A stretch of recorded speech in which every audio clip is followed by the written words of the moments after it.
Bon, mes chers amis, mes chers élèves, nous voilà pour un deuxième exercice, mais cet exercice-là, il concerne les deuxièmes bac sciences maths. Parce qu'il présente un peu de difficultés. Donc, je vais vous lire l'exercice et après on passe à la correction. Ici, soit étant un nombre réel de l'intervalle ouvert 0 pi sur 2. Premièrement, on considère dans C l'équation E, on va la noter E,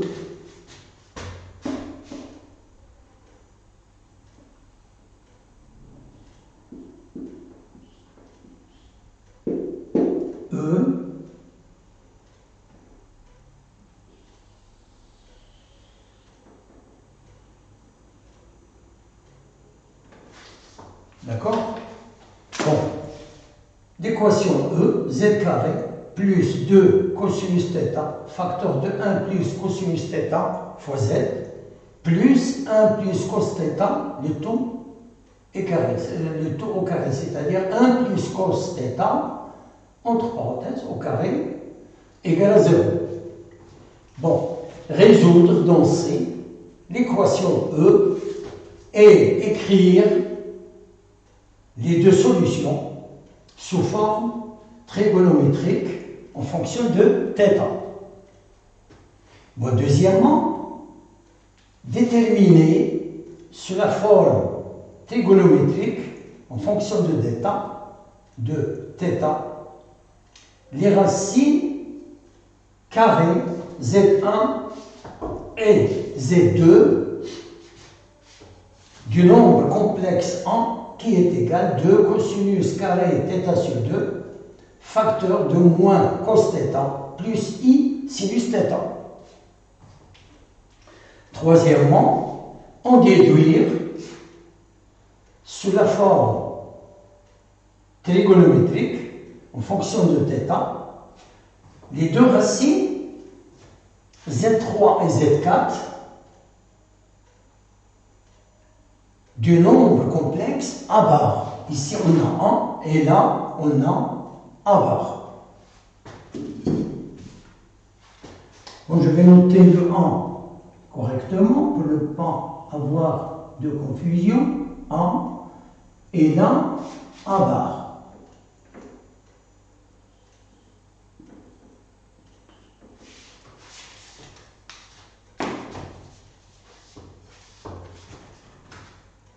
Quatrièmement, on pose pour tout n de grand n, l'ensemble des nombres entiers naturels, Zn égale Z1 puissance n plus Z2 puissance n plus Z3 puissance n plus Z4 puissance n. Pardon, là, je dois puissance n. D'accord? Bon, et si on ne fait pas attention, on peut toujours écrire des fautes, d'inattention. Bon, maintenant, petit a, montrer que pour tout n de grand n, S de P plus 1 égale à 0. Lorsque je dis S de P plus 1 égale à 0, ça veut dire que je remplace n par 2P plus 1. Bon, c'est facile.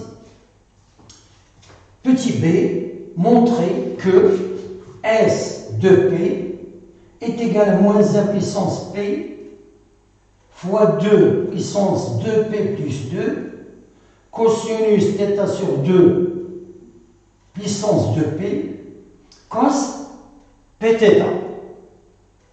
Donc, l'exercice est clair. Voilà, terminé l'énoncé. Maintenant, la solution. Puisque j'ai un peu de place, bon, je peux répondre à la première question.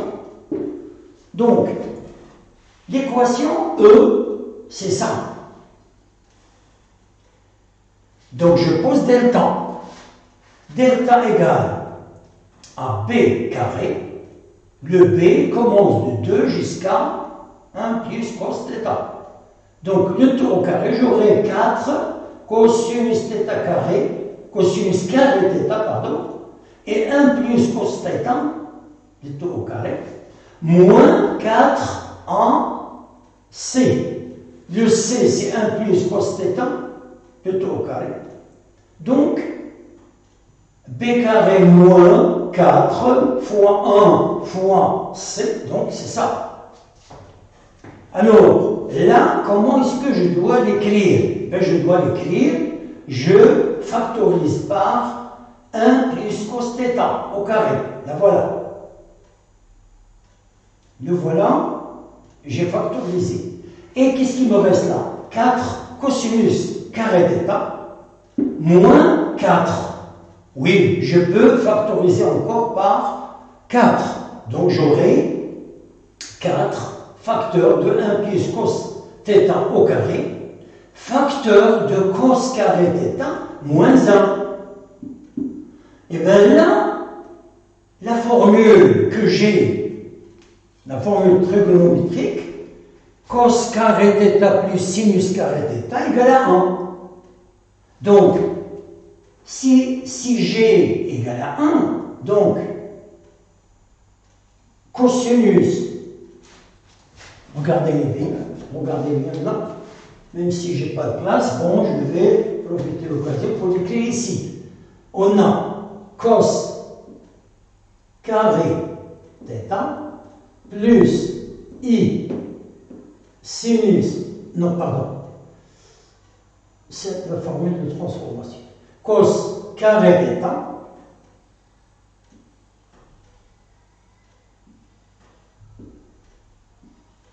cos carré θ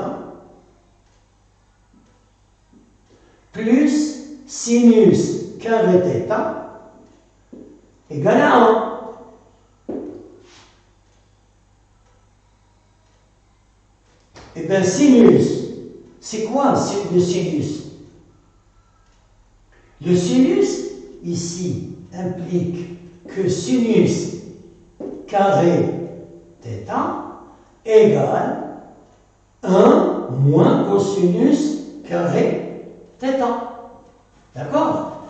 Mais là, j'ai cos carré θ moins 1. Vous le voyez ici. Cosinus carré θ moins 1, eh bien, c'est l'opposé de ça. Donc, je multiplie ici par moins, j'aurai moins sinus carré θ est égal à cosinus carré θ moins 1. Voilà. Je pense que c'est compris. Pour les élèves de sciences maths, bon, ils n'auront pas assez de difficultés pour comprendre ce que je viens d'écrire. Bon, puisque j'ai écrit là delta sous cette forme-là, et bien le moins, je vais l'écrire I carré. Et 4, je la conserve. 1 plus cos θ au carré, je le conserve. Sinus carré θ, je le conserve. Donc, j'écris ça sous forme d'un carré. Parce qu'une fois je veux chercher Z1, eh bien, je vais écrire moins B plus l'expression sans le carré. Parce que je n'ai pas le droit d'écrire racine de ce delta-là. Sauf qu'il y a une formule que vous la connaissez, c'est-à-dire plus I racine de moins delta. Oui, on connaît cette formule-là.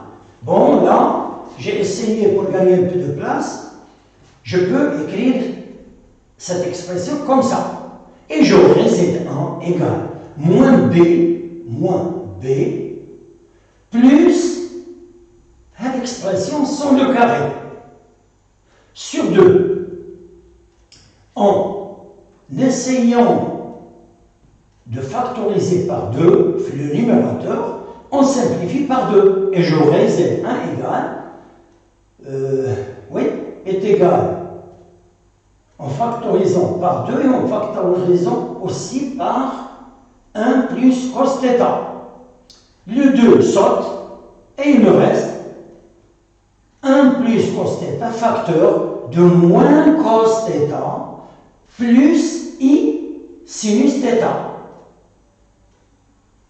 Je viens de le signaler, le 2, il saute parce que je factorise par 2 le numérateur et je simplifie par 2. Donc, en factorisant par 1 plus cos θ, eh ben, je vais avoir moins cos θ.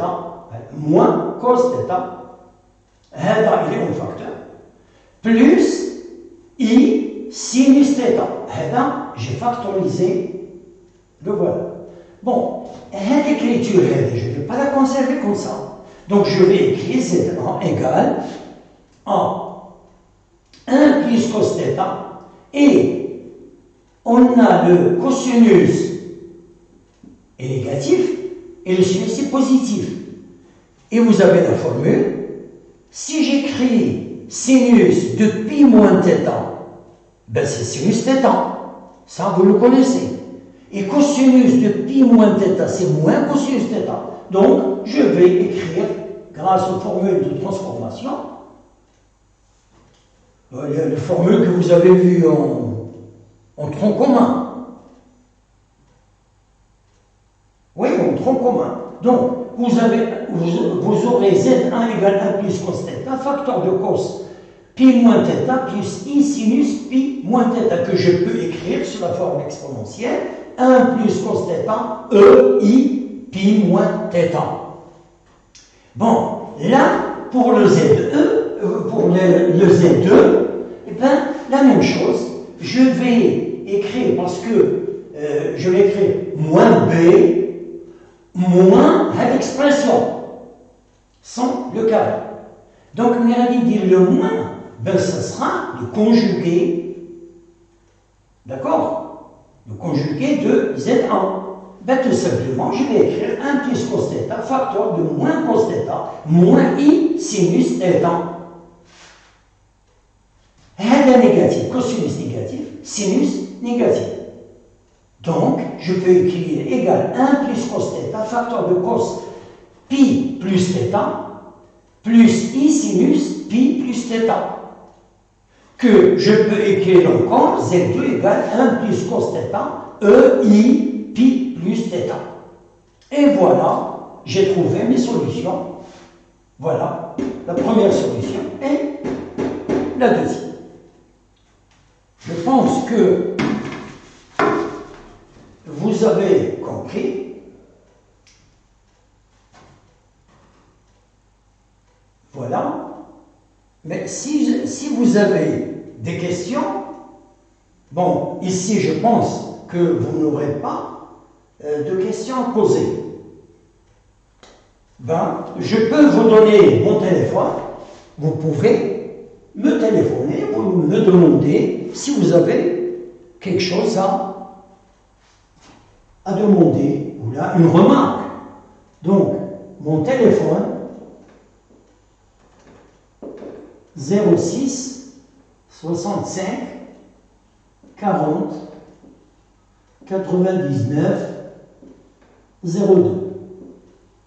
Voilà. Pour toute question concernant cet exercice ou l'autre exercice, ou là, n'hésitez pas à me le demander, car bon, c'est le moment de vous aider, parce que il vous reste presque, je ne sais pas, bon, 16 jours ou 15 jours, une quinzaine de jours, une bonne quinzaine de jours pour l'examen. Donc, on doit se sacrifier pour nos élèves, pour les aider. Voilà. Donc voilà, on essaie maintenant de voir la suite. La suite de la correction. Donc, allez, bon courage et essayez de faire le possible pour essayez de réviser les formules de transformation. Ce n'est pas ici, mais dans des questions qui viennent. Allez, bon courage et à bientôt.